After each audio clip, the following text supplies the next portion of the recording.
ఈ రేఖలు విచ్చుకుంటాయా రెండవ భాగం. ఒకటవ భాగంలో మాళవి, ప్రసాద్ ఇద్దరు పూర్వాశ్రమంలో ప్రేమించుకుని ఉంటారు. మాళవి తండ్రి ఒప్పుకోకపోవడంతో వేరే పెళ్లి చేసుకుంటుంది. మాళవి భర్తను పోగొట్టుకుంటుంది. ప్రసాద్ భార్యను పోగొట్టుకుంటాడు. విచిత్రంగా ఇద్దరు కలుసుకుంటారు. ఇద్దరూ కలిసి ఒక ట్రిప్ గురించి ఢిల్లీ వెళ్తారు. కథ కొనసాగుతుంది. మౌనంగా తన హ్యాండ్ బ్యాగ్లో ఉన్న అడ్రస్ కాగితం తీసి ఇచ్చింది మాళవి. అది చూడగానే అతడి భృకుటి ముడిపడింది. ప్రసార్థకంగా మాళవి ముఖంలో చూశాడు. మాళవి అతని చూపులు తప్పించుకోవడానికి రోడ్డు వైపు దృష్టి సారించింది. ప్రసాద్కు విజయ బాగా తెలుసు. ఫస్ట్ ఫారం నుండి విజయ, మాళవి కలిసి చదువుకున్నారు, ఎస్ఎల్సి దాకా. అయితే మాళవి పల్లెటూరు నుండి వచ్చేది. విజయ ఆ ఊళ్ళోనే ఉండేది. మాళవి క్యారియర్ తెచ్చుకొని విజయ వాళ్ళింట్లోనే ఆ అమ్మాయితో పాటు తినేది. విజయ్కు ప్రసాద్ కూడా బాగా తెలుసు. వాళ్ళ పరిచయము బాగా తెలిసిందే. మీ కోతిబావ ఏమంటున్నాడే అంటూ మాళవిని ఆటలు పట్టిస్తూ ఉండేది. మాళవి ఎస్ఎల్సీతో ఆపేసి పెళ్లి చేసుకుంటే ఆ అమ్మాయి బిఏ అయ్యాక పెళ్లి చేసుకుంది. ప్రసాద్ క్షణం ఆలోచించి, నేను క్రిందుంటాను మాళవి, ఆ ఫ్లాట్కు నువ్వు వెళ్ళగలవా అన్నాడు. అలాగేనన్నది మాళవి. మాళవి వెళ్ళేసరికి అదృష్టవశాత్తు విజయ ఇంట్లోనే ఉంది. తనని చూడగానే ఎగిరి గంతేసి కౌగిలించుకుంది. నేను ఇప్పుడే అనుకుంటున్నాను మాలా, నీ దగ్గర నుండి ఉత్తరం రాలేదు. అసలు ట్రిప్పుకు బయలుదేరావో లేదో ఏ విషయమూ తెలియనే లేదు. ఉత్తరం రాయడానికి ఎక్కడ స్టే చేస్తామో ఇదమిత్తంగా తెలియక ఊరుకున్నాను విజయ. ఇవాళ వాళ్ళు షాపింగ్ చేస్తుంటే మేడంని అడిగిలా వచ్చాను. ఇంత దూరమో వచ్చి నిన్ను చూడకుండా వెళ్ళాలంటే మనసొప్పలేదు. మేడం ఒంటరిగా పంపనంటారు అన్నది నోరు జారి. మరైతే ఏం చేశావు? ఎవరిని తోడు తీసుకొచ్చావు అంది ఆశ్చర్యంగా విజయ. మాళవికి ఏం చెప్పడానికి తోచక, ఎవరో వచ్చారులే, వాళ్ళు కింద ఉన్నారు, నేనొక్క పావుగంటుండి వెళ్ళిపోతాను అంటుండగానే, ఛీ మొద్ద, ఇంత దూరము తోడు తీసుకొచ్చి వాళ్ళని కింద వదిలేసి వచ్చావా తలకాయ లేకుండా అంటూ మాళవి పిలుస్తున్నా వినిపించుకోకుండా కిందికి వెళ్ళింది విజయ. ఆ అమ్మాయి క్రిందికి వెళ్ళి క్రింద వాళ్ళ డ్రైవర్తో మాట్లాడుతూ నిలబడ్డ ప్రసాద్ను చూసి నిర్ఘాంతపోయింది. ఎదురుగా వచ్చిన మనిషిని పలకరించకుండా ఎలా ఉంటాడు ప్రసాద్? అందుకే కులాసానా అని అడిగాడు. విజయ తేరుకొని, మీరా, ఇలా వచ్చారేం అన్నది. మాళవి పైకి రాలేదా ఆశ్చర్యంగా అడిగాడు ప్రసాద్. విజయకు అప్పటికి జరిగిన సంగతి బోధపడింది. రండి, పైకి రండి, ఇక్కడే నిలబడిపోయారేం అంటూ అతన్ని వెంటబెట్టుకుని పైకి తీసుకొచ్చింది. ముగ్గురు క్షణంసేపు బొమ్మల్లా నిలబడ్డారు. తప్పు చేసినట్లు మాళవి తల వంచుకుంటే ఏమని పలకరించాలో తెలియక ప్రసాద్ తికమక పడుతుంటే సంభాషణ ఎలా ప్రారంభించాలా అని ఆలోచిస్తోంది విజయ. చివరికి, కూర్చోండి ప్రసాద్ గారు, కొత్త వాళ్లల్లా అలాగే నిలబడిపోయారు, అంతా కులాసానా అన్నది. ప్రసాద్ విజయ్ చూపిన కుర్చీలో కూర్చుంటూ కులాసాయి అన్నట్లు తలూపాడు. ప్రస్తుతం ఏం చేస్తున్నారు? ఉండడం ఎక్కడా? గుంటూరులో స్టూడియో రన్ చేస్తున్నాను. స్టూడియోనా? అదెప్పుడు బిగించేశారు? మీరు బిఏ పరీక్షలకి అపియర్ కాలేదని విన్నాను, పూర్తి చేశారా? ఏదో మాట్లాడాలని మాట్లాడుతున్నట్లున్నాయి విజయ మాటలు. మాటలు రాని మూగబొమ్మలా కూర్చుంది మాళవి ఆ సంభాషణ వింటూ. ప్రసాద్ నవ్వాడు. లేదు, పూర్తి చెయ్యనే లేదు. అప్పుడు అలా అలా తిరుగుతుంటే మాకు తెలిసిన ఆయన తన స్టూడియోలో వర్క్ చేయమన్నాడు. కొన్నాళ్లకు ఆయన డ్యామ్ సైట్ ఫోటోగ్రాఫర్గా జాబ్ దొరికి వెళ్ళిపోతూ ఆ స్టూడియో నన్ను రన్ చేసుకోమని ఇచ్చారు. వాళ్ళు పెంచిన అమ్మాయి ఉంటే ఆ అమ్మాయినిచ్చి వాళ్లే పెళ్లి చేశారని జరిగిందంతా చెప్పి అప్పటి నుండి ఆ స్టూడియో చూసుకుంటున్నాను అన్నాడు. ఓహ్, గుడ్ లక్, మీ హాబీయే మీ ప్రొఫెషన్ అయిందన్నమాట. ఇంకేం అంటూ ఒక్క క్షణం కూర్చోండి, టీ కలుపుకొస్తాను. ఏ మాలా, ఇలారా అంటూ కిచెన్లోకి తీసుకువెళ్ళింది మాళవిని. ఆ వంట ఇల్లు, ఆ ఇంట్లో పార్టీషను మాత్రమే కనుక వాళ్ళెంత చిన్నగా మాట్లాడుకున్నా ప్రసాద్కి వినబడుతూనే ఉన్నాయి. అది కాదు మాలా, ప్రసాద్ నీకెలా తోడొచ్చాడు ఆశ్చర్యంగా అడుగుతోంది విజయ. మాళవి అతడు ఎక్స్కర్షన్ తమతో రావడం, మేడం అతన్ని తోడు తీసుకెళ్లమనటం అంతా సవిస్తరంగా చెప్పి, పాపం ప్రసాద్కి భార్య పోయిందట ఈ మధ్యనే అన్నది. Is it? పాపం, పిల్లలున్నారా? ఒక కూతురట. అవును. ప్రసాద్ నిన్ను బాగా పలకరిస్తున్నాడా? పూర్వపు విషయాలేమన్నా ఎత్తుతున్నాడా? ఆ విషయాలేం ఎత్తటం లేదు, కానీ నేనే తప్పించుకుని తిరుగుతున్నాను. తప్పించుకుని తిరుగుతున్నావా? ఎందుకు? బుద్ధి లేకపోతే సరి. ఆ రోజు అలాగే చేశావు. అతనంతట అతను కోరి పెళ్లి చేసుకుంటానంటే నాన్నగారు పరువు ప్రతిష్ట వంకాయ బీరకాయ అన్నావు. తీరా నాన్నగారి పరువు కోసం ఆయన చెప్పిన పెళ్లి చేసుకొని ఏం సుఖపడేడ్చావు ఆ దౌర్భాగ్యపు మొగుడుతో? నువ్వెప్పుడూ ఇంతే.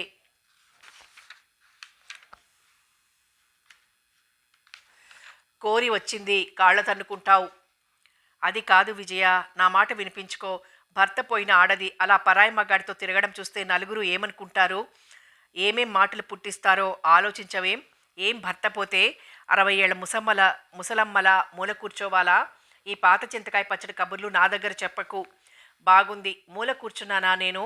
చదువుకో అంటూ ప్రాణం తీశావు. చదువు మొదలెట్టానా? దిగులు మర్చిపోయి నలుగురితో తిరగమన్నావు. తిరుగుతూనే ఉన్నానా? ఇంకా ఏం చేయమంటావు విజయ? చదువుకోవడమే కాదు, అవసరమైతే ఉద్యోగం చెయ్యి. ఒకళ్ళ మీద ఆధారపడకుండా నిన్ను నీ బిడ్డను పోషించుకో. అంతేకాదు, ఇంత చిన్న వయసులో ఏం అనుభవించావని నువ్విలా తెల్ల బట్టలు కట్టి నవ్వు మర్చిపోయి విరాగిలా జీవించాలి? భార్య పోతే 6 నెలల్లో మగాడు మళ్ళీ పెళ్ళికొడుకవుతున్నాడే, నువ్వు మాత్రం ఎందుకు చేసుకోకూడదు? విజయ, ప్రసాద్ ఉన్న మాట మర్చిపోయి గట్టిగానే కేక పెట్టింది. నీకు మతి కానిపోయిందా? అవును, అవును మాలా, ఎందుకు చేసుకోకూడదు? నీ దాంపత్య జీవితంలో సుఖపడితే, మధురమైన అనుభూతుల్ని పొంది ఉంటే, ఆ ప్రేమను మర్చిపోలేక, ఆ స్మృతులను విస్మరించలేక నువ్వు మోడులాంటి జీవితం గడిపిన అర్థముందే. కానీ నిజం చెప్పు, నువ్వు ఒక్కరోజు అతడితో సుఖపడ్డావా?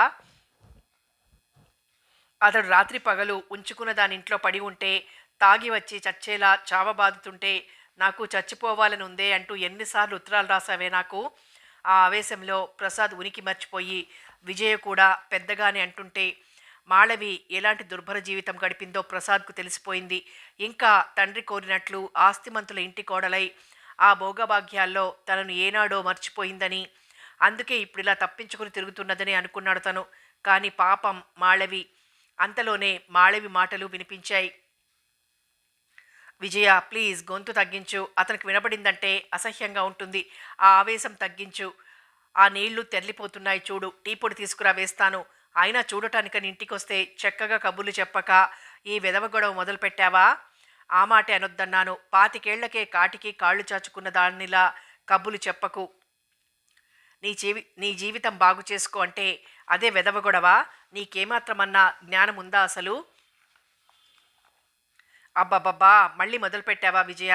వెధవ గొడవ కాకపోతే ఈ రోజుల్లో లక్షణంగా ఉన్న కన్నెపిల్లలకే పెళ్ళిళ్ళు కాక తన్నుకుంటుంటే ఇక బిడ్డ తల్లిని నన్ను ఏ తలకు మాసిన వాడు చేసుకుంటాడే? నీకు ఆవేశం, అరుపులు తప్ప ఆలోచన అనేదే లేనే లేదు. ఆలోచన నువ్వు చేస్తున్నావుగా తెగ ఆలోచనలు. ఇదివరలో ఆలోచన చేసి చేసి అలా చేసుకున్నావు. ఇక ఈ యుగం పూర్తయ్యేదాకా ఈ ఆలోచన చేస్తూ ఉంటావు. ఒక్క ఆలోచన కాదే, క్రియ కూడా ఉండాలి. ఉండు, ఇప్పుడు టీ ఇస్తూ ప్రసాద్ని అడిగి చూస్తాను నేను అన్న విజయ మాటలకి తుళ్ళిపడి, ప్రసాద్నా ఏమని అన్నది మాళవి. నేను అతడెందుకు పెళ్లి చేసుకోకూడదని. విజయ అన్నది మాళవి ఉలక్కిపడి. ప్రసాద్ కూడా తుళ్ళిపడ్డాడు అది విని. ఫూల్ లేదు, గీల్లేదు. ఏం ఎందుకు చేసుకోకూడదు? ఇద్దరు ఒకరిని ఒకరు ఇష్టపడ్డవాళ్ళు. ఈరోజు ఇద్దరు ఇంచుమించు ఒకే స్థితిలో ఉన్నవాళ్ళు. ఏది చెప్పు, గుండె మీద చేయి వేసుకుని చెప్పు. పెళ్ళయ్యాక అతన్ని నువ్వు మర్చిపోయావని ఎన్నిసార్లు నువ్వు ప్రసాద్ గురించి బాధపడుతూ ఉత్తరాలు రాయలేదు నాకు? ఎన్నిసార్లు చెప్పుకొని ఏడవలేదు? ఇక ప్రసాద్ అంటావా? ఒకవేళ పెళ్ళయ్యాక అతను నిన్ను మర్చిపోయినా ఈరోజు అతన్ని మరిపింపజేసిన ఆ భార్య లేదు కనుక, నిరభ్యంతరంగా నిన్ను ప్రేమించగలడు కనుక పెళ్లి చేసుకుంటే తప్పేముంది? విజయ, సీరియస్గా చెబుతున్నాను. నేను ఇంకా ఒక్క క్షణం ఇక్కడ ఉండాలనుకుంటే నువ్వు ఇంకా ప్రసక్తి తేకు దృఢంగా పలికింది మాళవి. ఎందుకని? ఎందుకనంటే అది జన్మలో జరగనిది. ఈ బొందిలో ప్రాణముండగా అసంభవం, అందుకని అంతే. ఎందుకని అసంభవం అంటున్నాను? విజయ, ప్లీజ్ ఇక వదిలేయి. ఆ మాట తీవ్రతకు విజయ్ ఇక జవాబు చెప్పలేకపోయింది. ఏడవ్వే, నీ కర్మ, అలాగే ఏడు. జీవితాంతం ఏడుస్తూ గడపవే. ఎవరి రాత ఎలా రాసుందో దాన్ని చెరపడం ఎవరితనం? బాధతో రుద్ధమైన కంఠంతో గొణుక్కుంటూ కప్పుల్లో టీ పోసింది విజయ. విజయ ట్రే సర్దుతుంటే, విజయ, ఈ విషయం ప్రసాద్ దగ్గర ఎత్తావంటే మాళవి ఆశ నీకు లేనట్లే, గుర్తుంచుకో అని హెచ్చరించింది మాళవి. ఒక్కసారి తీవ్రంగా మాళవి కళ్ళల్లోకి చూసి పెద్దగా నిట్టూర్చి ట్రే తీసుకొచ్చి ప్రసాద్ ముందు పెట్టి, తీసుకోండి అన్నది ఆవేశం చల్లారని గొంతుతో. వీక్లీ తిరిగేస్తున్న ప్రసాద్ తన మనోభావాలను కనపడనీయకుండా, ఇప్పుడు ఈ ఫార్మాలిటీస్ అన్నీ ఎందుకు విజయ అన్నాడు. పర్వాలేదు తీసుకోండి పొడి పొడిగా అన్నది. టీ తీసుకున్న తర్వాత అరగంట పైనే అయింది. మేమొచ్చి వాళ్ళ షాపింగ్ అయ్యే లోపల మేము అక్కడికి చేరుకోవాలి. మీ ఫ్రెండ్ వస్తుందేమో కనుక్కుంటావా అన్నాడు లేని చిరునవ్వు తెచ్చిపెట్టుకుంటూ. విజయ మౌనంగా తలాడించి లోపలికి వెళ్ళి ప్రసాద్ పిలుస్తున్నాడు అన్నది గోడకు చెప్పినట్లు. మాళవి ముఖమంతా కన్నీటి చారికలు కట్టి ఉన్నాయి. అందుకే అదుగో బాత్రూమ్ మొహం కడుక్కొని వెళ్ళు అన్నది వెళ్ళబోతూ. Thank you for your reception Vijaya, కానీ మీ వారిని పిల్లల్ని చూడలేకపోయాను అన్నాడు. వాళ్ళు వచ్చేసరికి బాగా పొద్దుపోతుంది అన్న విజయతో వస్తానని చెప్పి ప్రసాద్ బయలుదేరితే నీళ్లు నిండిన కళ్ళతో ఒక్కసారి విజయ్ వైపు చూసి మౌనంగా వచ్చేసింది మాళవి. ఆటోలో కూర్చున్న మాళవి మనసంతా గజిబిజిగా ఉంది. తనసలు విజయ్ దగ్గరికి రాకుండా ఉండాల్సింది. ఇంత దూరము పడుతూ లేస్తూ వచ్చి తీరా దాని మనసు నొప్పించి వెళ్తోంది తను. తనకున్న ఒకే ఒక్క స్నేహితురాలు విజయ. తనకు ఉత్తరాలు రాయకుండా, తన సలహా ఊరట లేకుండా తనకి ముందు ఉండగలదా? ఈ విజయకు తను సుఖపడాలనే తపన తప్ప అది సాధ్యపడుతుందా పడదా అన్న ఆలోచనే లేదు. మాళవి అలా మదన పడుతుంటే ప్రసాద్ పైకి ప్రశాంతంగా కనిపించినా అతడి మనసు అల్లకల్లోలంగా ఉంది. తేట నీటిలో రాయి విసిరినట్లు విజయ మాటలు అతన్ని కళ్ళోలపరిచాయి. అవును, విజయ్ అన్నమాట నిజం. కమల చనిపోయిన 2 నెలలకల్లా తనకు సంబంధాలు చూడడం మొదలెట్టారు తన వాళ్ళు. మళ్ళీ ఈ మధ్య 2 నెలల నుండి తన ప్రాణం తీసి కొన్ని సంబంధాలు చూపించారు కూడా. అందులో ఒక సంబంధం ఇంచుమించు కుదిరినట్లే. మాఘంలోనో ఫాల్గుణంలోనో ముహూర్తాలు పెట్టించాలని అమ్మ వాళ్ళు చాలా పట్టుదలగా ఉన్నారు. కానీ మాళవి ఆ అమ్మాయి కనీసం అలా ఆశించడానికి కూడా లేదే. విజయ్ అన్నట్లు తను మాళవిని ఎందుకు చేసుకోకూడదు? మాళవిని చేసుకోవడానికి అమ్మ వాళ్ళు ఒప్పుకుంటారా? తను కనీసం బాలవితంతో కూడా కాదే. కొన్నాళ్ళు కాపురం చేసి బిడ్డ తల్లైంది. అలాంటి పిల్లని చేసుకుని తను సుఖపడగలడా? ఎందుకు సుఖపడలేడు? ఒకప్పుడు తను మాళవిని గాఢంగా ప్రేమించాడు. అంతేకాదు ఇప్పటికీ మర్చిపోలేకపోతున్నాడు కూడా. పెళ్లి చేసుకుని ఎందుకు సుఖపడలేడు? కానీ ఇది తన వాళ్ళు ఒప్పుకోరు. అందరూ తనని దుమ్మెత్తిపోస్తారు. అంతేకాదు అవతల సంబంధం కుదిరిన తర్వాత ఇది కుంటిసాకు. అతడి అంతరాత్మ నిలేసినట్లయింది. పెళ్ళంటే ఇంత సందేహిస్తున్న నువ్వు ఆ అమ్మాయి ఫోటోను జేబులో పెట్టుకుని తిరిగినన్నాళ్ళు మీ వాళ్ళు హర్షిస్తారనే చేశావా? ఈనాడు ఆ అమ్మాయి విడో అని తెలిసిన తర్వాత ఆ అమ్మాయితో మాట్లాడడానికి తహతహలాడిపోయినప్పుడు, చివరికి నీకు తెలియకుండానే తాజ్ దగ్గర ఫోటో తీసినప్పుడు ఆ అమ్మాయి బిడ్డ తల్లి అని మర్చిపోయావా? ఇప్పుడు సంబంధం కుదిరిన విషయం గుర్తురాలేదా? అతడిలో ఈ సంఘర్షణ సాగుతుండగానే కలబాదేవి మార్కెట్ వచ్చేసింది. ఇక్కడ దిగుదామా అని మాళవి అంటే ఈ లోకంలో కూడిపడ్డాడు.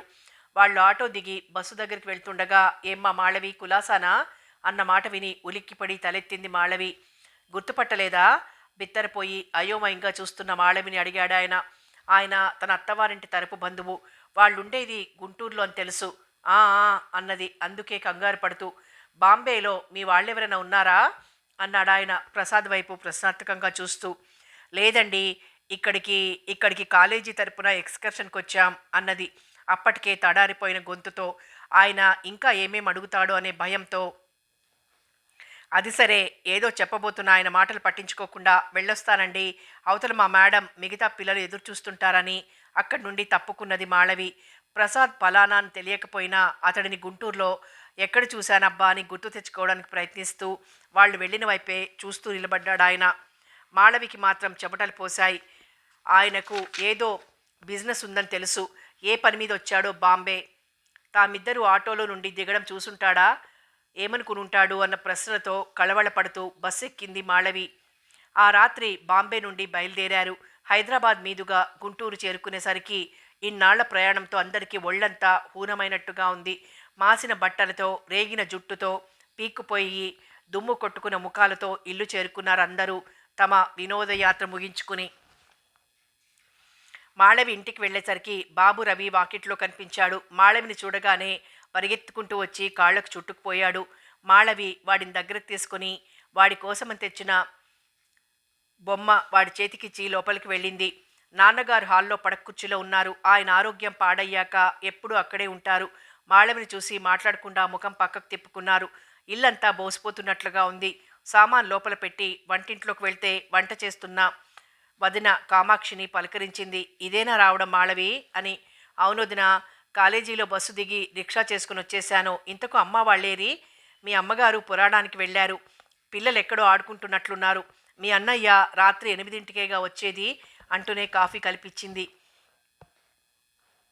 కాఫీ తాగుతూ ఏమిటి వదిన విశేషాలు అని అడిగిన మాళవికి జవాబుగా, ఏమున్నాయి మాళవి, ఊళ్ళు చూసొచ్చావు, నువ్వే చెప్పాలి, ప్రయాణం బాగా జరిగిందా అన్నట్లు మర్చిపోయాను మాళవి, మీ మామగారి ఒంట్లో బాగోలేదని రెండుసార్లు కబురొచ్చింది అని చెప్పింది కామాక్షి. ఆయన ఆరోగ్యం ఎప్పుడు అంతే వదిన, కొడుకు పోయాక మరీ పాడైంది అన్నది. ఆ తర్వాత స్నానం చేసి తండ్రికని ఢిల్లీలో లాల్ కిలా దగ్గర కొన్న మంచి గంధపు జపమాల తీసుకెళ్లి తండ్రికి ఇస్తే దాన్ని ముభావంగానే అందుకుంటూ మీ మామగారికి జబ్బు చేసిందని అన్నాడు. అవునట వదిన చెప్పింది. నువ్వేమో సమయానికి లేకపోతివి, నీ ఆరోగ్యం బాగుంటం లేదని అబద్ధం చెప్పి పంపాల్సి వచ్చింది వాళ్ళకన్నాడు నిష్ఠూరంగా. అదేం నాన్నగారు, అలా ఎందుకు చెప్పారు, అలా చెప్పకపోతే నా కూతురు ఊళ్ళ మీద పడి తిరగటానికి పోయిందని చెప్పమంటావా అంటూ కస్సుమని లేచారు. ఆయనకసలు మాళవిని చదివించటమే ఇష్టం లేదు. భర్త పొయ్యాక 1 సంవత్సరం దాకా మాళవిని బయట గుమ్మం దగ్గరికి కూడా రానివ్వలేదాయన. ఒకసారి పుట్టింటికొచ్చినప్పుడు విజయ వచ్చి, ఇలా మీరు మూల కూర్చోబెడితే దానికి పిచ్చెక్కుతుంది, ఏదో ఒక వ్యాపకం లేకపోతే వెర్రిమొర్రి ఆలోచనలొస్తాయి, మీ ఇష్టం అంటూ ఇంచుమించు బెదిరించినట్లే హెచ్చరించి ఆయన్ని పోరాడి చివరికి పీయూసీలో చేర్పించింది. ఇప్పుడు మాళవిని ట్రిప్పుకు పంపడం కూడా ఆయనకి ఇష్టం లేదు. అన్నపూర్ణ గారు ఇంటికల్లా వచ్చి ఎంతో చెబితే సరేననక తప్పలేదు ఆయనకి. అది భార్య బలవంతం మీదనే. మాళవికి తండ్రి కసుబుసులు అలవాటే గనక తలంచుకొని లోపలికి వెళ్ళిపోయింది. మర్నాడు ఆదివారం కావడంతో తలంటు పోసుకొని భోజనమయ్యాక చాప వాల్చుకొని పడుకున్నది వంటింట్లోనే మాళవి. రాత్రి నుండి తండ్రి దుమదుమ్మలు చూస్తుంటే ఆ అమ్మాయికి విజయ గుర్తుకొస్తోంది. పాపం, తను సుఖపడాలని తాపత్రయపడే ఒకే ఒక్క ప్రాణి, కానీ గుమ్మం దాటితేనే పాపం అనుకునే ఇలాంటి మనుషుల మధ్య ఇంతకంటే మంచి బతుకును తను ఆశించలేదని దానికి తెలియదు అనుకుంటూ నిద్రలో కొరిగిన మాళవి ఏది ఎక్కడ చచ్చిందంటూ ఇల్లు దద్దరిల్లేలా తండ్రి పెట్టిన కేకకు అదిరిపోయి లేచి కూర్చుంది. నిన్నే, ఎక్కడ చచ్చావు, అదిగో మీ మామగారు చచ్చారట, టెలిగ్రామ్ వచ్చింది, నువ్వేమో కులుక్కుంటూ సరదాగా ఊళ్ళని తిరిగొచ్చావు అంటూ ఆయన ఆ టెలిగ్రామ్ని విసిరి కొట్టారు. మాళవికి క్షణంసేపంతా అయోమయంగా ఉంది. ఇన్నాళ్ల బస్సు ప్రయాణంలో అసలే తల తిరుగుతున్నట్లుగా ఉంది.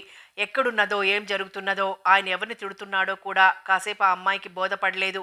ఈ లోపల పక్క గదిలో నుండి వదిన ఆ టెలిగ్రామ్ తీసుకొచ్చి మాళవికి అందిస్తే కళ్ళు నులుముకొని చూసి నిర్ఘాంతపోయింది మాళవి. ఆ ఇంట్లో తన మీద కాస్తంత జాలి చూపించిన వారు మామగారే. తెలిసి తెలిసి పిల్ల గొంతు కోసామే అంటూ అప్పుడప్పుడు భార్యను కోప్పడేవారు. తాగి వచ్చి ఆయన తన మీద చేయి చేసుకుంటే ఎప్పుడైనా ఆయనే వచ్చి కొడుకును అవతలికి లాక్కెళ్లేవాడు. అలాంటి ఆయన పాపం ఇక లేరు. మాళవికి దుఃఖం వచ్చింది. తన బతుకే ఇంత, తనను అభిమానించే వాళ్లకు కూడా తన సరి తగులుతుందో ఏమో, వాళ్ళు దక్కరు, అయినా కనీసం ఆఖరుసారి చూసే ప్రాప్తం కూడా లేకపోయిందనుకుంటూ కుమిలిపోతోంది. ఒసేవ్ దరిద్రపు గొట్టుదానా, లేచి తగలడవే, ఇప్పటికైనా దాన్ని లేచి చావుమను, ఇప్పుడు కూడా వెళ్ళకపోతే నలుగురు మొహాన ఉమ్మేస్తారు అంటూ అప్పుడే అటుగా వచ్చిన భార్యను చూసి దండకం మొదలెట్టాడాయన. మాళవి యాంత్రికంగా లేచి తనవి బాబువి 2 జతల బట్టలు సంచిలో కుక్కుని బయటకు బయలుదేరుతుంటే తండ్రి నోటికొచ్చిన శాపనార్థాలు పెడుతూనే, ఒసేవ్ నువ్వు కూడా దాంతోపాటు వెళ్ళు, ఆస్తులు పాస్తులు రాతలు కోతలు ఏడుస్తాయి, నేను పోదామంటే నా ఆరోగ్యం ఇలా తగలడ్డది, వాడిని పొమ్మందామంటే వాడికి ఎప్పుడు సెలవే దొరకదు అన్నాడు. మాళవి వాళ్ళు వెళ్లేసరికే దహనం కూడా అయిపోయింది. కనీసం కట్టెని చూసే ప్రాప్తం కూడా లేకపోయిందనుకుని బాధపడింది మాళవి. మాళవిని చూడగానే ఆ ఇంట్లో అందరి ముఖాలు మాడిపోయినాయి. వాళ్లల్లో కాస్త పలకరించేది చిన్నాడబడిచే. ఆవిడ కూడా ఈసారి ముభావంగానే మాట్లాడింది. తండ్రి ఎప్పుడు పోయింది అది చెబుతూ, ఇంతకు నువ్వెప్పుడు తిరిగొచ్చావు ఊరు నుండి అని అడిగింది. మాళవి గొంతులో పచ్చి వెలక్కాయ పడ్డట్లయింది. మాళవి వాళ్ళమ్మ గుడ్లు మిటకరించి చూస్తూ ఉండిపోయింది. ఈ విషయం వీళ్ళకెలా తెలిసిందన్నట్లు మాళవికి ఏం చెప్పాలో తోచలేదు. తనేమో ఇంటికల్లా వెళ్ళి పక్క వాళ్లకు పేరుతో సహా చెప్పొచ్చింది. తండ్రేమో ఆ విధంగా కబురు చేశారు. అయినా జరిగిందేదో జరిగిపోయింది. ఇప్పుడు తన అబద్ధం చెప్పినా బాగుండదనుకుని నిన్ననే వచ్చాను వదినా అన్నది. మా ఇంటికి వచ్చావటగా? అవును, మధ్యలో వరంగల్ దాటాక బస్సు చెడితే చూద్దామని మీ ఇంటికి వచ్చాను, నువ్వు లేవని చెప్పారు పక్కింట్లో వాళ్ళు అని మాళవి చెబుతుంటే కళ్ళింత చేసుకుని చూస్తూ ఉండిపోయింది వాళ్ళమ్మ. అవును, నాన్నగారికి బాగులేదని టెలిగ్రామ్ వస్తే ఇక్కడికి వచ్చాను, కాస్త తేలిగ్గా ఉన్నట్లుంటే మళ్ళీ వెళ్ళాను, అంతలోకే మళ్ళీ సీరియస్ అని టెలిగ్రామ్, నేను వచ్చిన రోజే నాన్న పోయారు అన్నది చిన్నాడబడుచు. నీ కూడా ఎవరినో తీసుకొచ్చావటగా? పక్క వాళ్ళు చెప్పారులే అని కూడా అన్నది. ఆ అడగటం తీరు ఎందుకో కొత్తగా అనిపించింది మాళవికి. అందులో ఎగతాళి లాంటిదో, ఎత్తిపొడుపు లాంటిదో ఏదో భావం ఉంది. అందుకే మాళవి ఉలిక్కిపడ్డట్లు చూసి, అవును దోవ తెలియదని తోడు తీసుకొచ్చాను అన్నది. ఆ మాటకక్కడున్న వారందరూ ఒకరి ముఖాలొకరు చూసుకుని మూతులు తిప్పుకున్నారు. పాపం నాన్నగారు నిన్ను చూడాలని కలవరించారని ఒక్క తిప్పు తిప్పుకొని లోపలికి వెళ్ళిపోయింది ఆడపడుచు. మాళవికి ఆ ఇంట్లోని మనుషుల తీరు, మాటల సరడి, ఆ చూపులు అంతా ఇంద్రజాలంలా అనిపించింది. తన దరిద్రం కాకపోతే వెళ్ళక వెళ్ళక అప్పుడే వెళ్ళాలా తను ఆ ఎక్స్కర్షన్కి? పాపం పెద్దవాడు తనను చూడాలనుకుంటే సమయానికి తను లేకపోయింది అనుకుంటుంటే ఆ అమ్మాయికి మళ్ళీ ఏడుపు ముంచుకొచ్చింది. రోజులు గడుస్తున్నాయి. ఇంట్లో కర్మతతంగం జరుగుతోంది. ఇంటి నిండా చుట్టాలు. పనితో క్షణం ఊపిరి సలపటం లేదు. పలకరించడానికి పనికి రాకపోయినా పనికి మాత్రం పనికొస్తుంది మాళవి అందరికీ. ముసలాయన పోయిన 5వ రోజున కాబోలు మాళవి స్నానం చేస్తుంటే పని మనిషి నూకాలు నీళ్ల కింద మంట పెడుతున్నది. ఉన్నట్లుండి అటు ఇటు మనుషులు లేకుండా చూసి అతి మెల్లిగా, పెద్దయ్య గారి కొంట్లో బావుండనప్పుడు రాలేదేం చిన్నమ్మగారు అని అడిగింది. నూకాలు వాళ్ళింట్లో చాలా ఏళ్లుగా పనిచేస్తోంది. దానికి మాళవి అంటే వల్లమాలిన అభిమానం. కాకి ముక్కుకు దొండపండులా ఆ యమ్మను అంటగట్టారని ఎప్పుడూ మాళవి మీద జాలి పడేది నూకాలు. మాళవికి కూడా నూకాలంటే అభిమానమే. విజయ్కి ఉత్తరాలు రాయడం ఇంట్లో వాళ్లకు ఎవరికి ఇష్టం ఉండేది కాదు. చాటిగా నూకాలే పోస్ట్ చేసి పెట్టేది. అందుకే మాళవి పెద్దగా నిట్టూరుస్తూ ఏమిటో నూకాలు వీలు కాలేదు అన్నది. ఆ మాటకు కాసేపు మౌనంగా ఉండి మళ్ళీ ఒకసారి చుట్టూ పరికించి రహస్యం చెప్పినట్లుగా అన్నది.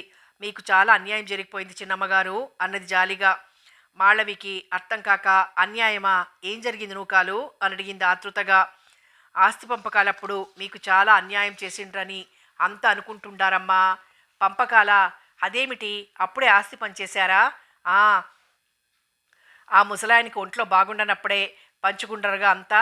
పెద్దయ్య గారు మీకోసం చాలా సూచిందమ్మా. వాళ్ళందరూ ఏందో ఏందో చెప్పి ఆయన్ని మనసుని చేశారమ్మా. గదిలో చేరి పెద్ద పెద్దగా అరుచుకుంటారు. నాకంత వివరంగా తెలియలేదు. కానీ ఆ అమ్మ లేదు మీ చిన్నాడబడుచు ఎప్పుడూ మీరంటే అభిమానంగా ఉండేది. ఆవిడ కూడా చిత్రంగా మారిందమ్మగారు అని చెప్పింది నూకాలు. మాళవికి ఏం జరిగిందనే భయంతో గుండెలు దడదడలాడుతున్నాయి. కాళ్లల్లో సన్నగా వణుకు ప్రారంభమైంది. ఏదో తెలియని భయంతో శరీరం కంపిస్తోంది. అసలింతకు ఏం జరిగింది నూకాలు? ఎవరేమన్నారు అని అడిగింది. ఏం జరిగిందో అంతా వివరంగా తెలియదం గారు. 2 రోజులు నన్ను ఆ అయ్యగారుండే గదికల్లా రానివ్వలేదు. సీతమ్మ వారు లాంటి మీరు. చిన్నయ్య గారు బతికుండగా ఆయన అన్ని కొట్టినా పన్నెత్తు మాట అనలేదు మీరు. అట్టంటోర్ని పట్టుకుని నోటికొచ్చినట్టల్లా వాగిండ్రమ్మా. ఆ ముసలాయనకి ఏమి నూరు పోసిండ్రో. చివరికి ఆ ముసలాయనకు తెలివిలో లేనప్పుడు ఏలిముద్దలు అవి తీసుకుని ఏయించుకుండ్రు. నేను తలుపు సందు గుండా చూసిన చిన్నమ్మగారు మీకు అన్యాయం జరిగిపోయిందని అందరూ అంటుండారమ్మా. చూడు ఆ ఇల్లో ఏదో అది చూపమని పేసి పెట్టుకోండి. మీ ఆయన వాటా మీకు వస్తాది కదా అని చెబుతున్న నూకాలు బయట నుండి ఎవరో పిలవడంతో వెళ్ళిపోయింది. మాళవికి కాళ్ల కింద భూమి కంపిస్తున్నట్లు, తన కళ్ళ ముందు సమస్త ప్రపంచము గిరగిరా తిరుగుతున్నట్లుగా ఉంది. ఇది నిజమే అయ్యుంటుందా? నిజమే అయితే వీళ్ళంతా ఏం చేసుంటారు? తండ్రి వాటా బాబుకు రాకుండా చేయడం వీళ్ళ తరమా? ఇక ఏమై ఉంటుంది? నూకాలు అబద్ధం చెప్పాల్సిన అవసరం ఏముంది? దానికి తనంటే అభిమానం మెండు. తను చదువు మొదలెట్టిందని, ఎక్స్కర్షన్కు వెళ్ళిందని ఆడబిడ్డ చెబితే వాళ్ళు తిట్టుకుంటుంటే నూకాలు అలా అనుకున్నదా? లేక ఆ సొమ్ము పెళ్లిలో తనకు పెట్టిన సొమ్ము ఆ విషయం పేచి వచ్చిందా? ఆ సొమ్ము పెళ్లిలో గొప్పకు పెట్టడం తప్ప ఆ తర్వాత ఒక్కరోజు తన ఒంటి మీద పెట్టుకోలేదు. పండగలప్పుడు అడిగినా మీ నాయన ఏం కట్నం ఇచ్చారని సొమ్ము పెడతాం మేము, ఏదో మర్యాదకు పెట్టాం కానీ అనేది అత్తగారు. ఇక ఆ సొమ్ము తాను ఆశించింది లేదు, అనుభవించింది లేదు. ఇక దాని గురించి తాను బాధపడాల్సిన అవసరమూ లేదు. కానీ నూకాలు చెప్పినట్లు ఇప్పుడు వీలునామా కానీ ఏదన్నా చూపమంటే వచ్చే ప్రయోజనం ఏమిటి? కానీ ఎప్పటికి బయటపడాలో అప్పటికే పడుతుంది అని సర్ది చెప్పుకున్న ఆ అమ్మాయికి ఏదో తెలియని దిగులు భయము ఆవహించాయి. అయితే ఈ విషయం తనలో తను కుమిలిపోవడం తప్ప తల్లితో చెప్పలేదు.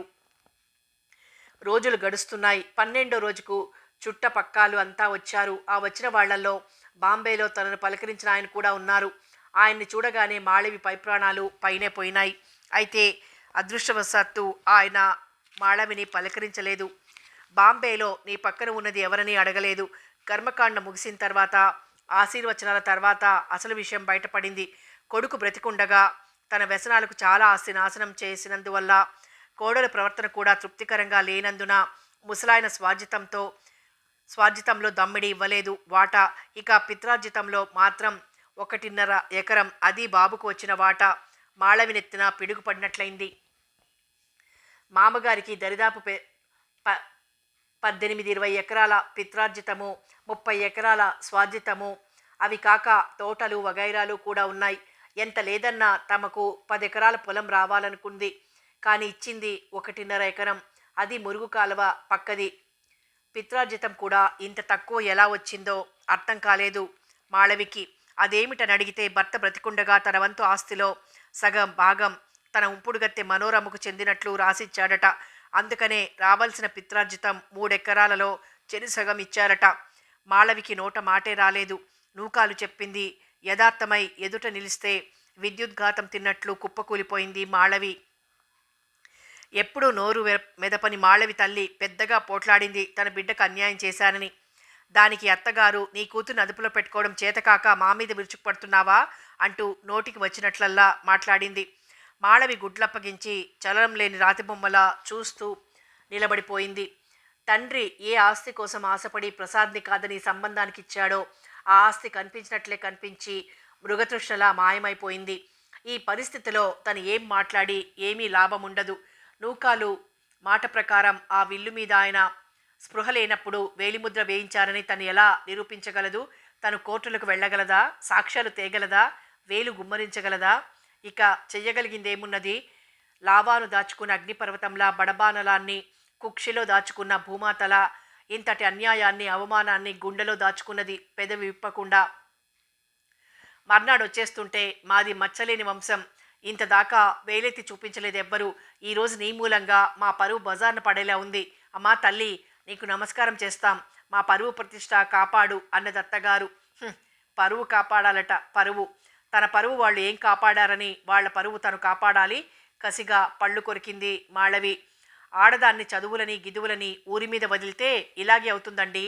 ఆడదాన్ని ఎప్పుడు అదుపాజ్ఞల్లోనే పెట్టుకోవాలి. ఊరికే అన్నాడా మనువు, నా స్త్రీ స్వాతంత్రం అర్హతి అని అంటూ మాళవి వాళ్ళమ్మతో ఏదో చెప్పొచ్చారు పెద్దబావగారు. తన తల్లి వాళ్ళు తనకిచ్చిన స్వాతంత్రం ఏమిటో, దాన్ని తాను చేసిన దుర్వినియోగం ఏమిటో చెప్పమని నిలవెయ్యాలనిపించింది మాళవికి. నస్త్రీ స్వాతంత్రమర్హతి అన్న మనువే ఎత్ర నార్యంతు పూజ్యంతే రమంతే తత్ర దేవత అని చెప్పారు. ఆ విషయం ఎందుకు గుర్తురాదు వీరికి? ఆయన మాట ప్రకారం స్త్రీలకు వెళ్ళిచ్చిన గౌరవం ఏమిటి? పైగా భర్త పోయి దిక్కు మొక్కు లేని ఆడదాన్ని అందరూ కలిసిలా మోసం చేసి ఆస్తి కాజేయమని చెప్పాడా మనువు? ఆ మనువు చెప్పినట్లు వీళ్ళు తనకిచ్చిన రక్షణ ఏముంది? ఆయన సూక్తులలో తమకు అనుకూలంగా ఉన్నవాటిని అనుకూలంగా అర్థాలు తీసి తనలాంటి అబలలను ఇలా నాశనం చేస్తున్న వాళ్లను భగవంతుడనే వాడే ఉంటే అతడు నిజంగానే దీనజన రక్షకుడైతే వీళ్ళని ఎందుకు భస్మీభూతం చెయ్యడు? మాళవి గుండెలు బగబగా మండుతున్నాయి. ఆ కళ్ళు నిప్పులు చెరుగుతున్నాయి. అయినా బయటపడలేదు మాళవి. ఏహ్యం, జుగుప్స, నిరసన, క్రోధం, బాధ అన్నీ కలిసి ఒకే ఒక్క చూపు చూసింది బావగారి వైపు. ఆ చూపుకు అతన్ని నిలువున దగ్ధం చేసే శక్తి లేకపోవచ్చు, కానీ ఆ చూపులోని ఏదో శక్తి ఆ బావగారిని అక్కడ నిలబడనీయకుండా చేసింది. చటుక్కును తలుంచుకుని అక్కడి నుండి వెళ్ళిపోయాడు. ఇంకా ఏదో అనబోతున్న తల్లిని కళ్ళతోనే వారించి నెమ్మదిగా చేపట్టుకుని తీసుకొచ్చేసింది మాళవి. బస్టాండ్ దగ్గర మనోరమ కలిసింది. ఇన్ని సంవత్సరాల్లోనూ మనోరమ మాళవిని పలకరించడం ఇదే ప్రథమం. అత్తగారింటి వాళ్ళు తమిద్దరికీ అన్యాయం చేశారని, ఆ ముసలాయన స్పృహలో లేనప్పుడు స్వాజితపు ఆస్తి చెందకుండా వేలిముద్ర వేయించారని, ఇదంతా మొదటి నుండి పెద్దబావగారు పనిన పన్నాగమని, మాళవి రాలేదని, ఆ అమ్మాయి ప్రవర్తన బాగులేదనడం కేవలం నెపం పెట్టడం దానికని చెప్పింది మనోరమ. అంతా చెప్పి మనిద్దరికీ ఆయన ఆస్తి రాకుండా అన్యాయం చేశారు వీళ్ళు. ఇద్దరం కోర్టుకెక్కి వీళ్ళంతా తేల్చుకుందాం అన్నది ఆవేశంగా మనోరమ.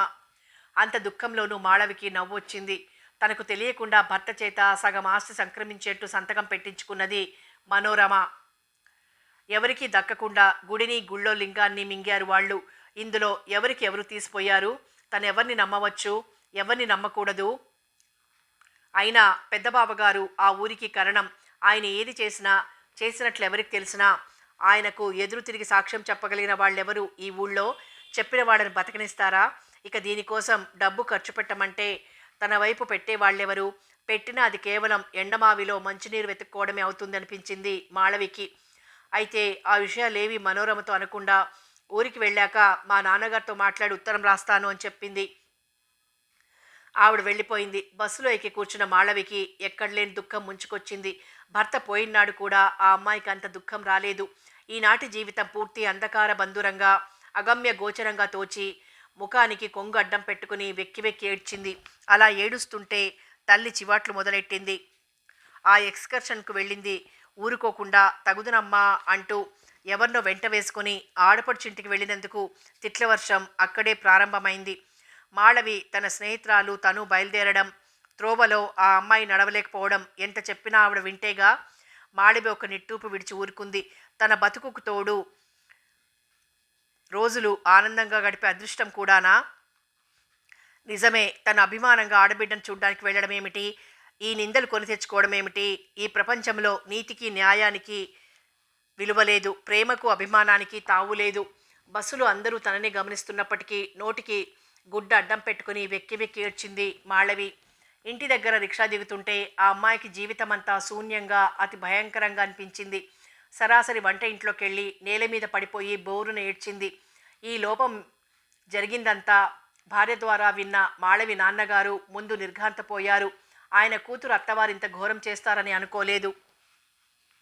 ఆయన ఏ ఆస్తి చూసి ఆ పిల్ల ఇష్టపడిన వారికి కూడా ఇచ్చి చేయకుండా చేశాడో, ఆ ఆస్తి ఈరోజు కూతురికి దక్కకుండా పోతే అంతరాంతరాల్లో ఎక్కడో నీ కూతురి ఈ స్థితికి నువ్వే కారణమని ముల్లుగర్ర పుచ్చుకొని పొడుస్తుంటే దాని పోరు పడలేక ఆ బాధను ఎవరి మీద చూపించాలో తెలియక దాన్ని కూతురు మీదకే మళ్లించి అది తన తప్పు కాదని కూతురు స్వయంకృతాపరాధమని అంతరాత్మకు నచ్చజెప్పుకోవడానికి ఇల్లు వాకిలి అదిరిపోయేలా ఏమే పాపిష్దానా అయిందా? నా మాట వినకుండా పోయినందుకు చిప్ప చేతికొచ్చిందా? పైగా ఎవరినో వెంటేసుకుని ఊరూరు తిరుగుతావటే నీకెంత కండకావరమే? నిన్ను నిలువున చీల్చి ఉప్పు పాతరేసిన పాపముందా అసలు? ఇప్పుడు చెప్పవే, ఏం పెట్టుకు తింటా నువ్వు నీ కొడుకు అంటూ ఆయాసపడుతూ కేకలు పెడుతున్నాడాయన. అసలే కుమిలిపోతున్న మాళవికి ఈ తిట్లు శాపనార్థాలు మూలిగే నక్క మీద తాటికాయలా ఉంది. ఈ పరిస్థితిలో తనని ఓదార్చడం పోయి తనదే తప్పని తీర్మానించే తండ్రిని చూసి ఆ అమ్మాయికి ఏడవాలో నవ్వాలో తెలియలేదు. చివరికి ఆ తిట్లు వినలేక, నాన్న ఇందులో నా తప్పేమీ లేదు, తోవలో బస్ చెడిపోయింది అంటూ వివరించబోతున్న కూతురు మాటలకు అడ్డం వచ్చి, అంటే నేనేం ఎరగను నంగనాచిని అంటావుటే, నాకైతే కబులు చెబుతావు, ఆ ఫోటోలు చూడవే, వీటికేం చెబుతావు? కులుక్కుంటూ పక్క నిలబడి తీయించుకుంటేవే ఫోటో, ఇది చూసి చెప్పవే అంటూ ఒక ఫోటోల కట్ట ఎత్తి ముఖం మీద కొట్టాడాయన. ఫోటోలన్నీ ఇంటి నిండా చెల్లా చెదురుగా పడ్డాయి. అందులో ఝాన్సీ కోట దగ్గర తీసిన ఫోటో క్యాబినెట్ సైజులో కొట్టొచ్చినట్లు కనిపిస్తోంది. వంగి చేతిలోకి తీసుకొని చూసి నోట మాట లేక నిలబడిపోయింది మాళవి. అందులో ప్రసాద్ సరిగ్గా తన వెనకనే నిలబడి ఉన్నాడు. చైతన్యరహితంగా ఆ ఫోటోని చూస్తూ నిలబడ్డ మాళవితో, ఏం అలా నిలబడ్డావు? రహస్యం బట్టబయలైందని బాధగా ఉందా? ఇప్పుడు చెప్పవే, ఎన్నాళ్ల నుండి జరుగుతోంది నీకు వాడికి ఈ వ్యవహారం?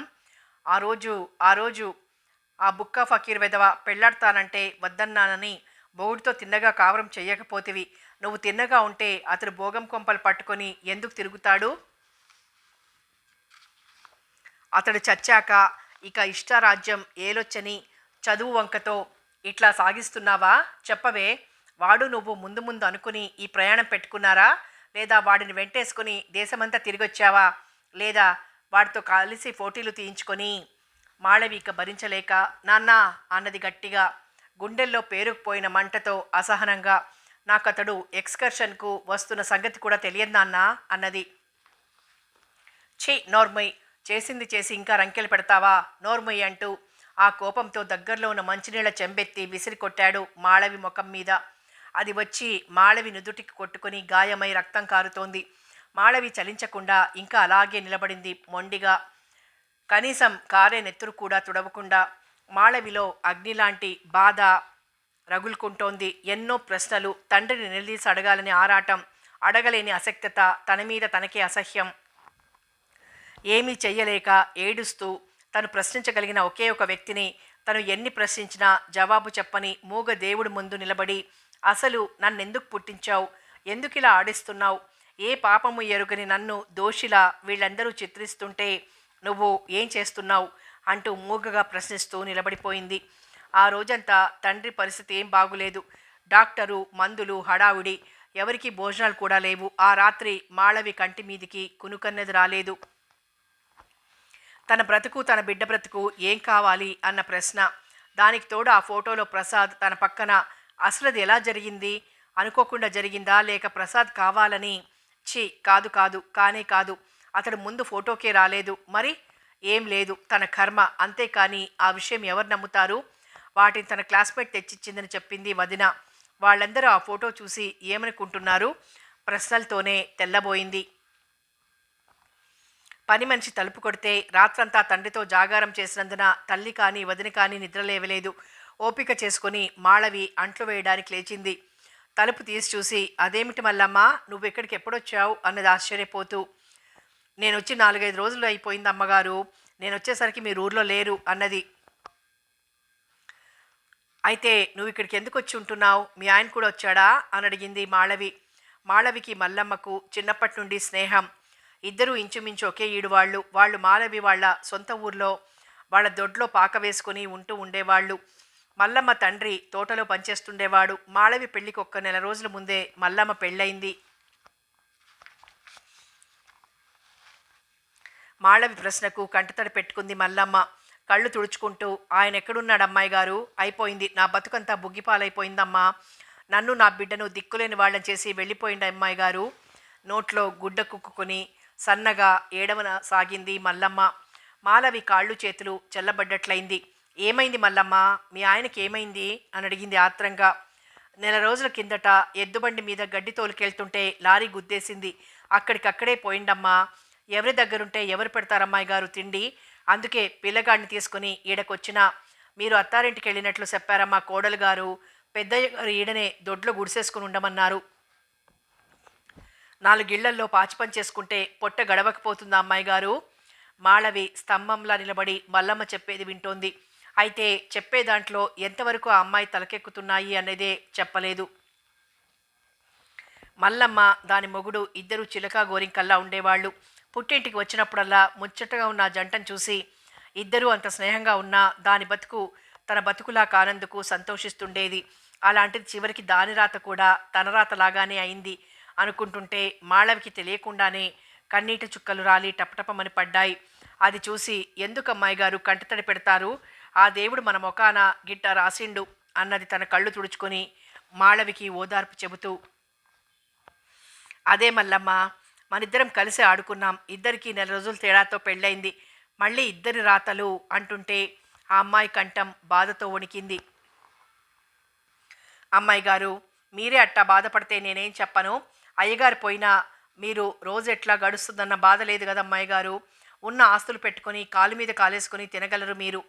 మాలాంటోట అట్ట కాదు కదండి. తెల్లారు లెగిస్తే పొయ్యి మీద పిల్లి లెగిసేదెట్టాగా అని ఆలోచనతోనే సరిపోతుంది మాకు. రెక్కాడితే గాని డొక్కాడిని వాళ్లకు ఏడ్చుకోవడానికైనా కూసింత టైం ఉండదు అమ్మాయి గారు అని చీర చెంగుతో కళ్ళు తుడుచుకొని, తొందరగా అంట్లేయండి అమ్మాయి గారు, ఇంకా 4 ఇళ్లలో పాచిపని కావాలి అన్నది మాళవితో తొందర చేస్తూ. మాళవి పనిచేస్తుందన్న మాటే కానీ మల్లమ్మ మాటే చెవుల్లో గింగురుమంటోంది. ఇన్నాళ్ళు నిజంగానే తను చాలా ధైర్యంగా ఉంది. కాలు మీద కాలేసుకుని కూర్చుని తినవచ్చునని. కానీ ఈరోజు తన పరిస్థితి వేరు. వచ్చిన 1.5 ఎకరంలో పండేదెంతో వచ్చేదెంతో, దాంతో తను పిల్లవాడు బతకాలి, వాడికి చదువు చెప్పించాలి. ఇవన్నీ జరిగేవేనా? తండ్రి ఉన్నంతకాలం తనకింత తిండి పెడతాడేమో ఇక్కడ. కానీ తర్వాత తమ గతి ఏమిటి? మాళవికి ఉన్నట్లుండి తమ భవిష్యత్తు అంతా చాలా అంధకారంగా శూన్యంగా అనిపించింది. అలా ఆలోచిస్తుంటే బాంబేలో విజయ్ అన్న మాటలు గుర్తుకొచ్చాయి. అవసరమైతే ఉద్యోగం చేసి నిన్ను నీ బిడ్డను పోషించుకో అన్నది. నిజమే, తను ఎందుకు ఉద్యోగం చేయకూడదు? విజయ పోరాడితే కేవలం తన దిగులు మర్చిపోవడానికే చదువులో చేరింది తను. కానీ ఇక ముందు తన బతుకు తెరువు కోసం తనకు ఆ చదువు కావాలి. అన్నపూర్ణ గారు సలహా ఇచ్చింది అందుకే. విజయ పోరాడింది అందుకే. భగవంతుడు తనకి చదువునిచ్చి ఒక మహోపకారం చేశాడు. ఇలా అనుకోగానే కొంత ధైర్యం వచ్చింది మాళవికి. ఎన్నడూ లేనంత త్వరగా పనులు ముగించుకొని కాలేజీకి బయలుదేరుతుంటే మీ నాన్నగారికి అలా ఉంటే కాలేజీకి ఏం వెళ్తావు? నేను ఆయన దగ్గరుంటే ఇంట్లో ఎవరు చూసుకుంటారు? ఆయనకి తగ్గాక వెళ్ళొచ్చులే అన్నది తల్లొచ్చి. ఆ రోజు కాలేజీ మానాలంటే చాలా బాధేసింది మాళవికి. అయితే చేయగలిగిందేమున్నది కనుక 4 రోజులు గడిచాయి. తండ్రి ఆరోగ్యం మరీ అంత అధ్వాన్నంగా లేదు కానీ పూర్తిగా నయమూ కాలేదు. ఆయన కూతుర్ని తిట్టిపోయడమూ మానలేదు. మనోవ్యాధికి మందులేమీ చెయ్యవని అందరికీ తెలిసిందే. ఆ రోజు ఆదివారం మధ్యాహ్నం వేళ ఇంద్రాణి వచ్చింది. ఇన్నాళ్ల నుండి మాళవి కాలేజీకి ఎందుకు రావటం లేదో కనుక్కోవడానికి. 3 గదులున్న ఆ ఇంట్లో ఒక గదిలో అన్నయ్య పడుకున్నాడు. ఆ అమ్మాయిని వంటింట్లో కూర్చోబెట్టలేక తండ్రి మంచమున్న హాల్లోనే చాప వేసి కూర్చోబెట్టింది మాళవి. ఇంద్రాణి కాలేజీ కబుర్లు చెప్తూ అన్నట్లు, మాళవి, ఆ ఫొటోస్ చూసావా? నువ్వు ఒక సెట్ కావాలన్నావటగా. ప్రసాద్ గారు కాలేజీకి వచ్చి నీకోసం కబురు చేశారు. నువ్వు రాలేదని చెప్తే నా దగ్గర ఇచ్చి వెళ్ళారు. ఫొటోస్ అన్నీ బాగా వచ్చాయి కదూ. ముఖ్యంగా ఝాన్సీ దగ్గర గ్రూప్ ఫోటో. మాళవి గుండెల్లో రాయపడింది. ముఖం వివర్ణమైంది. మళ్ళీ ఫొటోస్ మాట ఎత్తితే తండ్రి ఎంత గొడవ చేస్తాడో అన్న భయంతో ఆయన వైపు చూసింది. ఆయన కళ్ళ మీద చేతులు అడ్డం పెట్టుకుని వెల్లకిలా పడుకునున్నాడు. ఆయన నిద్రపోతున్నాడో మెలకువగా ఉన్నాడో తెలియదు. ఆయనకు భయపడితే తన స్నేహితురాల ఇంటికి వెళ్ళి ఆ ఫొటోస్ కూడా ఇచ్చి రాలేదు ఇన్నాళ్ళు. ఇంద్రానికి మాళవి అవస్థ తెలియదు. తన ధోరణిలో తనుంది. అన్నట్లు ప్రసాద్ గారు మీ బాబుకు సెలెక్ట్ చేసిన బట్టలు ఏవండి? గ్వాలియర్లోనే కుట్టించారా? బాబుకు బాగా నచ్చి ఉంటాయనుకుంటానే. అవి లేటెస్ట్ ఫ్యాషన్ మాళవి. ఆయనది భలే మంచి సెలెక్షన్. పాపం, మొత్తానికి మనకు ప్రసాద్ గారు చాలా హెల్ప్గా ఉన్నారు కదూ అంటుంటే కళ్ళ మీద చేతులు తీసేసి తీక్షణంగా చూడసాగారాయన. మాళవి ముఖంలో కత్తివేటుకు నెత్తురు చుక్కలేదు. తన బాధ ఇంద్రానికి ఎలా చెప్పాలో తెలియక తికమక పడుతోంది. ఇంద్రాణి కాసేపు కూర్చుని వెళ్ళిపోబోతూ, లెసన్స్ అన్నీ అయిపోతున్నాయి మాళవి, నువ్వెప్పుడొస్తావు కాలేజీకి? మేడం కనుక్కురమ్మన్నారు అని అడిగింది. ఆ మాటకు ఏదో చెప్పబోతున్న మాళవి మాట కడ్డం వచ్చి, మాళవి ఇక కాలేజీకి రాదు, వెళ్ళి చెప్పు మీ మేడంతో అన్నారాయన తీక్షణ స్వరంతో. ఇంద్రాణి ఉలిక్కిపడి చూసింది. మాళవి నెత్తిన పిడుగుపడ్డట్లు. నాన్నగారు అన్నది. అవును, చదువు పేరు చెప్పుకొని నువ్వు ఆడుతున్న నాటకాలు ఇక సాగవు. చదువు గిదువు పేరిక ఎత్తకుండా పాచిపని చేసుకుంటూ ఇంట్లో పడుండు అన్నాడు అతి కర్కశంగా. నాన్న, ఏం ఆ బాధ? నీ ఆటలు నాకు తెలిసిపోయినాయని బాధగా ఉందా? నా కన్ను గప్పి నాటకాలు ఆడదామనుకున్నావే, వాడిని వెంటేసుకుని తిరిగినందుకు అత్తారింట్లో అయిన అవమానం చాలేదా నీకు? ఆస్తిలో చిల్లి గవ్వ ఇవ్వకుండా చిప్ప చేతికిచ్చిన బుద్ధి రాలేదా? ఎందుకే ఇంటి పరువు ప్రతిష్ట మంటగలిశాక ఇంకా బతికేం ప్రయోజనమే? నిప్పులు రాల్చే కళ్ళతో రుద్రమూర్తిలా ఆయన తిడుతుంటే కుప్ప కూలి అరచేతిలో ముఖం దాచుకొని మాళవి వెక్కి వెక్కి ఏడుస్తుంటే ఇంద్రానికి ఏం చెయ్యాలో తోచక అక్కడి నుండి నెమ్మదిగా తప్పుకున్నది. ఆ అమ్మాయి వెళ్ళిపోయాక నేనే పాపము ఎరగను నాన్న, నా బిడ్డ సాక్షి, నాకేమీ తెలియదు, దయచేసి నన్ను చదువుకోనివ్వండి అంటూ దీనాతి దీనంగా బతిమాలుతున్న మాళవిని, నువ్వు ఇక కాలేజీ మాట ఎత్తాల్సింది నేను చచ్చాకనేనే. నా మాట వినకుండా వెళ్తే ఇక ఈ ఇంటి గడప తొక్కాల్సిన పని లేదు అన్నాడు ఆయాసపడుతూ. మొదలంటూ నరికేసిన చెట్టులా కుప్ప కూలిపోయింది మాళవి. ప్రసాద్ డార్క్ రూమ్లో డెవలప్ చేస్తున్నాడన్న మాటే కానీ అతని మనసులో లేదు. దానికి కారణం నిన్న ఇంద్రాణి పని మీద గుంటూరు వచ్చి ఢిల్లీ ఫొటోస్ తనకు కూడా ఒక సెట్ కావాలని అడగడానికి వచ్చినప్పుడు మాళవి విషయం చెప్పింది. ప్రసాద్ ఇచ్చిన ఫొటోస్ వాళ్ళింట్లో ఇవ్వడం, తర్వాత తను వాళ్ళింటికి వెళ్ళిన రోజు జరిగిన గొడవ అవి చెప్పింది ఇంద్రాణి. మాళవి గంగిగోవు లాంటిదండి. 10 మాటలకు ఒక్క మాట కూడా మాట్లాడదు. ఈ ట్రిప్పుకు కూడా మేడం గారు ఎంతో బలవంతం చేస్తే గానీ రాలేదు. ఆ రోజు కూడా అక్కడ హనంకొండ దగ్గర వాళ్ళ ఆడబిడ్డ ఇంటికి వెళ్ళినప్పుడు కూడా మిమ్మల్ని పిలవద్దని అన్నది. కానీ నేనే తోడుంటారని పిలిచానండి. దాని మీద ఎంత దుమారం రేగిందో చూడండి. చివరికి అత్తగారు వాళ్ళ ఆస్తి కూడా ఇవ్వలేదట. వీళ్ళ నాన్నేమో దాన్ని పట్టుకుని చదువు కూడా మాన్పించేశారండి అని చెప్పి కళ్ళ నీళ్లు పెట్టుకున్నది. వెళ్తూ ప్రసాద్ గారు, ప్రయోజనం ఉంటుందనుకుంటే మీరెళ్ళి ఒక్కసారి వాళ్ళ నాన్నగారితో నిజం చెప్పండి. దానివల్ల ఆయన మాళవిని మళ్ళీ చదువుకొనిస్తారేమో, అది చెప్దామని వచ్చాను అని చెప్పింది ఇంద్రాణి. అయితే మాళవికి తను అనుకోకుండా చెరుపు చేశాడా? ఆస్తి పోయి చదువు లేక ఇక తన భవిష్యత్ ఏమిటి, ఆ బిడ్డ గతేమిటి ఇత్యాది ప్రశ్నలతో అతడి తల వేడెక్కిపోతోంది. డెవలపర్లో అతడి చేతులు యాంత్రికంగా వాటి పని అవి చేస్తున్నాయి. కానీ అతడి మనసు అతడితో సహకరించక అవి అండరో ఓవరో అవుతున్నాయి ఫిల్ములు. అతడు డార్క్ రూమ్లో ఉండగానే అతడి స్నేహితులు వచ్చారు. రోజు సాయంత్రం అయ్యేసరికి అతడి స్టూడియో ఫ్రెండ్స్తోనో కస్టమర్స్తోనో నిండి ఉంటుంది. అతడి ఫ్రెండ్స్లో ఉద్యోగస్తులు, విద్యార్థులు అమెచ్యూర్ ఫోటోగ్రాఫర్స్ కూడా ఉన్నారు. వాళ్ళందరికీ ఫోటోగ్రఫీ హాబీ కావడంతో స్టూడియోకు రావడమే కాదు, అతడికి బాగా సాయం కూడా చేస్తుంటారు. వాళ్ళల్లో గోపాల్, శర్మ, బాబు ఇంచుమించు ప్రతిరోజు వస్తూనే ఉంటారు. ఈరోజు వాళ్ళు రాగానే గురుగారు అంటూ కేక వేశాడు గోపాల్. ప్రసాద్ గొంతు గుర్తుపట్టి డార్క్ రూమ్లో ఉండే, ఓయ్ గోపాల్ వచ్చావా, ఒక్క చిన్న పని చేయబోయ్, చూడు ఆ ఇన్ఫర్మేషన్ డిపార్ట్మెంట్ వాళ్ళు అరగంటలో వస్తామన్నారు. మినిస్టర్ గారు వెళ్లే లోపల ఆల్బమ్ ప్రజెంట్ చేయాలట. ఆ ఫోటోలు తీసి ఆల్బంలో కాస్త అంటించి పెట్టు అన్నాడు. ఫోటోలు ఎక్కడున్నాయి గురుగారు, క్యాబినెట్ సైజువేనా? సరే కానీ ఎవరు తీశారండి వీటిని?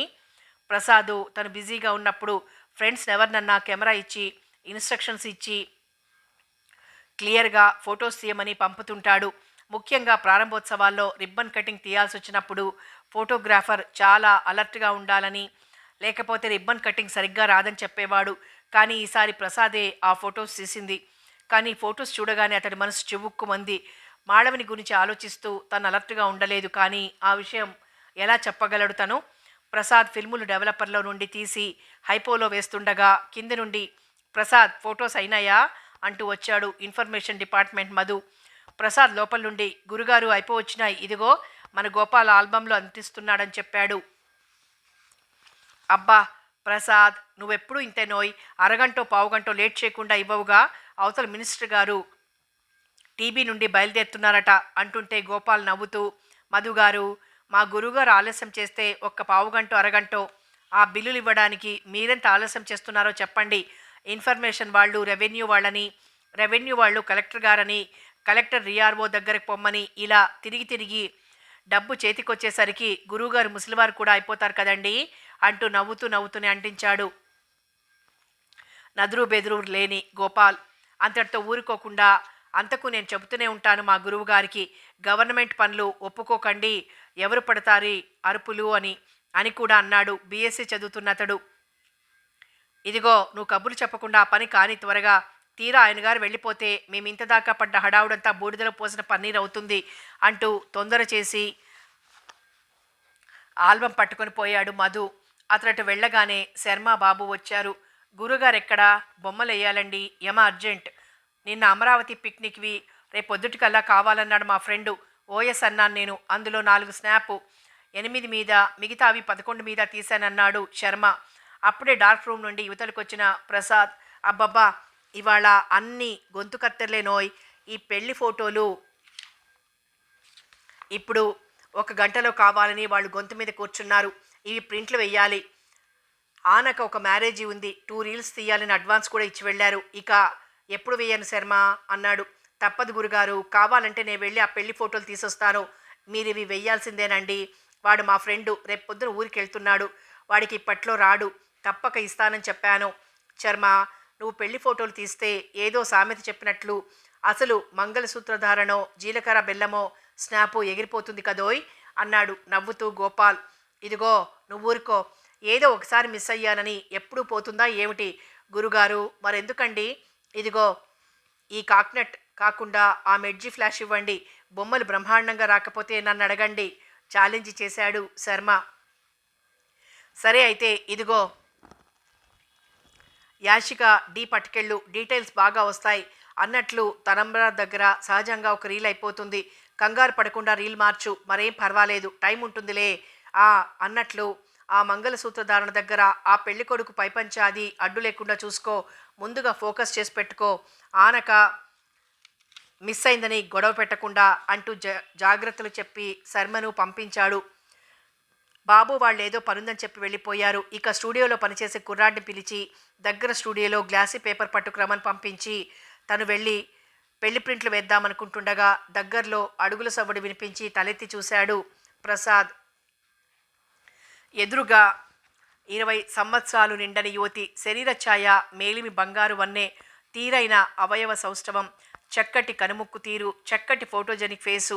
కానీ పూలు ప్రింట్లు లేని ఆ సాదా గులాబీ రంగు చీర ఫోటోకి ఎంతగా బాగుండదు అనుకుంటూ, లోపలికి రండి, అలా కూర్చోండి అన్నాడు మర్యాదగా. ఆ అమ్మాయి సందేహిస్తున్నట్లుగా అతని వైపు చూసి మౌనంగా వచ్చి బల్ల మీద కూర్చుంది. ప్రసాద్ యాంత్రికంగా లైట్లు సరిచేసుకుంటూ, పాస్పోర్ట్ సైజా కార్డ్ సైజా అని అడిగాడు. ఆ అమ్మాయి ఫోటో తీయించుకోవడానికే వచ్చిందన్న ఉద్దేశంతో ఆ అమ్మాయికి ఇది అర్థం కాలేదు కాబోలు అయోమయంగా చూసింది అతని వైపు. ప్రసాద్ మళ్ళీ అదే ప్రశ్న అడగడంతో ఇక లాభం లేదనుకున్నది కాబోలు. మీరు నన్ను గుర్తుపట్టినట్లు లేదు, నా పేరు వసంత అన్నది మెల్లగా. అప్పటికి ఆ అమ్మాయిని ఎక్కడో చూసినట్లు అనిపించి క్షణం ఆలోచించేసరికి మెరుపులా గుర్తొచ్చిందని అతనికి. వెంటనే మీరు మీరు సిరిపాలెం నుండి వస్తున్నారా అని అడిగాడు. అవునన్నట్లు తలూపింది వసంత. లైట్లు సరిచేస్తున్న ప్రసాద్ తాటాలున పక్కనున్న కుర్చీ లాక్కొని కూర్చున్నాడు. అతనికి వసంత అలా రావడం చాలా ఆశ్చర్యంగా కనిపించింది. మీకు గుర్తుంటాననుకున్నాను అన్నది చిన్నగా వసంత. నిజమే, మరొక పెళ్లి కొడుకైతే బంగారు బొమ్మ లాంటి ఆ అమ్మాయిని చూసొచ్చాక ఆ రూపాన్ని తలుచుకుంటూ కలలు కంటూ ఉండేవాడు. కానీ తన విషయం వేరాయే. తల్లి వాళ్ళు ప్రాణం తీస్తుంటే అటు ప్రేమించిన వాళ్ళు దక్కలేదు, ఇటు పెళ్లాడిన వాళ్ళు దక్కలేదు. ఇక ఎవరైతేనేం అన్న నిర్లిప్తతతో మొక్కుబడికి పిల్లని చూసి సరేనన్న తనకు ఎలా గుర్తుంటుంది ఆ అమ్మాయి అనుకున్నాడు. ఇంతకీ ఏం పని మీద వచ్చావు అని అడిగాడు ప్రసాద్. ఆ అమ్మాయిని ఎలా సంపాదించాలో తెలియలేదు అతడికి. కాసేపు తటపటాయించి మీతో ఒక ముఖ్య విషయం మాట్లాడాలి అన్నది. ఏమిటా ముఖ్య విషయం? ఆ అమ్మాయికి ఎలా ప్రారంభించాలో తెలియలేదు కాబోలు. కాసేపు ఆలోచించి మీరు మీరు రెండో పెళ్లివాళ్ళు కదూ అన్నది. ఆ మాట ప్రసాద్కి కొంచెం కష్టం కలిగించింది. అందుకే కొంచెం పెంకిగా జవాబిచ్చాడు.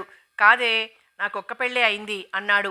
వసంత కొంచెం తత్తరపడుతూ అది కాదు, మీకొక భార్య పోయింది కదా అని అన్నది. అవును, ఒక్క భార్య పోయింది అన్నాడు ఇంకా పెంకిగా. ఆ భార్య పోగానే 6 నెలలైనా కాకుండానే మీరు మళ్ళీ పెళ్లి చేసుకోవాలనుకుంటున్నారు. కానీ నేను కన్నె పిల్లనని మీకు తెలియదా అనేది కొంచెం కోపంగా వసంత. ప్రసాద్కు ఆ అమ్మాయి వరుస నచ్చలేదు. అందుకనే అఫ్కోర్స్ నువ్వు శ్రీమతివే అయ్యుంటే మీ వాళ్ళు పిల్లనిస్తామని చూసి పొమ్మని రాయబారాలు ఎందుకు పంపేవారు?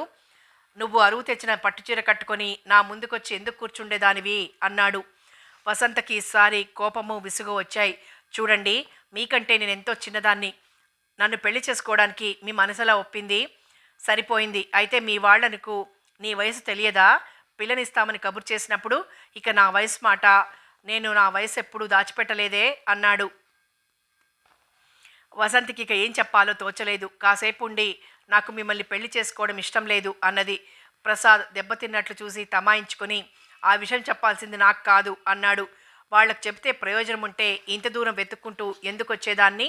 అయితే నన్నేం చేయమంటావు? పిల్ల నచ్చలేదని చెప్పండి. పిల్లకు ఏం లోపమని నచ్చలేదట, ఇతగాడికి కళ్ళు పోయాయా అన్నరా మీ వాళ్ళు? అయితే ఇంకేమన్నా కారణం చెప్పి ఈ పెళ్లి చేసుకోనని చెప్పండి. ఇంకేం కారణం చెప్పమంటావు? పిల్ల నడవడిక మంచిది కాదని తెలిసిందని చెప్పమంటావా? లేక మీ కుటుంబ సాంప్రదాయం మంచిది కాదని చెప్పమంటావా? ప్రసాద్ సూటిగా అడిగేసరికి వసంత కంగు తిన్నది. ఏం జవాబు చెప్పాలో తోచలేదు ఆ అమ్మాయికి. కళ్ళంట నీళ్లు కూడా వచ్చాయి. బిక్క ముఖంతో ఉన్న అమ్మాయిని చూసేసరికి ప్రసాద్కు జాలేసింది. అందుకే చూడు వసంత, ఈ అతి తెలివి ప్రశ్నలు డొంక తిరుగుడు పద్ధతి మానేసి అసలు విషయం చెప్పు. నేనేమన్నా సాయం చేయగలిగితే చేస్తాను. అంతేకాదు, ఇంకో విషయం కూడా. నేను నీతో పెళ్లికి ఒప్పుకున్నానంటే అది నీ అందం చూసి మూర్చిపోయి కాదు, అంతకంటే నీ వయసు చూసి లొట్టలేసి కాదు. నా భార్య పోయాక నా కూతుర్ని ఎన్నాళ్ళని మేం పెంచుతాం? పెళ్లి చేసుకొని నీ పిల్లని తీసుకుపో అని నా భార్య పోయిన 2 నెలల నుండి మా వాళ్ళు పోరు పెడుతుంటే, మీ నాన్నగారు మా ఇంటి చుట్టూ తిరుగుతుంటే ఇక తప్పదని వచ్చాను అంతే. ఇక అసలు సంగతి చెప్పు అన్నాడు. కథ కొనసాగుతుంది.